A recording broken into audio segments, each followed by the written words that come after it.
ஒரு ஊரில் கோயிலில் சாமி கும்பிட்டு இருந்தாங்க. அந்த சாமி கும்பிட்டு இருக்க ஆளுங்க பூரா போய் சாமி நீ தான் எங்களுக்கு எல்லாம், சாமி சாமி எனக்கு எல்லாம் நீ தான் செய்யணும், பிள்ளைகளுக்கு படிப்பு நீ தான் கொடுக்கணும், என் வீட்டுக்கு நீ தான் நல்லபடியாக அப்போ காப்பாற்றணும், என் மனைவிக்கு சோகமில்ல அதுக்கு எல்லாம் நீ தான் சாமி சாமி சாமி சாமின்னு கும்பிட்டுக்கிட்டு இருந்தாங்க. ஒரு நாள் என்ன ஆகி போச்சு, அந்த சாமி சிலையை திடீர்னு ஒரு கல் மேலே விழுந்து அந்த சாமி சிலை உடையிற நிலைமைக்கு வந்துருச்சு.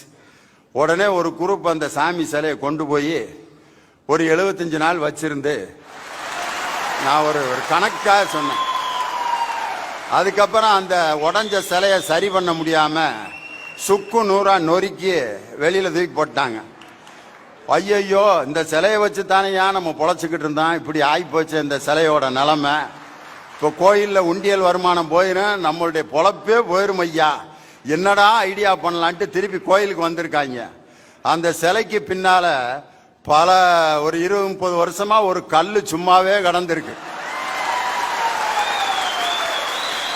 ஒரு கல் படக்குன்னு பார்த்தாங்க, ஐடியா பண்ணாங்க, மாப்பிள்ள கல்ல மேட்ரு பண்ணிடுவோம்டா அப்படின்ட்டு.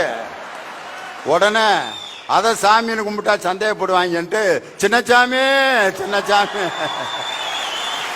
சின்னச்சாமி நீதான் சின்னச்சாமி எங்களை காப்பாத்தன, சின்னச்சாமி நீதான் சின்னச்சாமி என் சாமி என் சின்னச்சாமி நீதான் சாமியை காப்பாத்தின எங்க சின்னச்சாமி அப்படின்ட்டு அப்படியே ரூட்டை மாத்தி விட்டான்.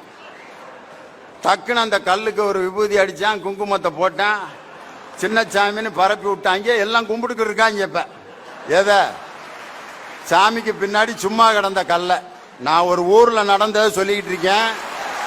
நீங்க வேற எதையும் நினைச்சு என்னைய சிக்கல் உண்டாக்கிறாங்க.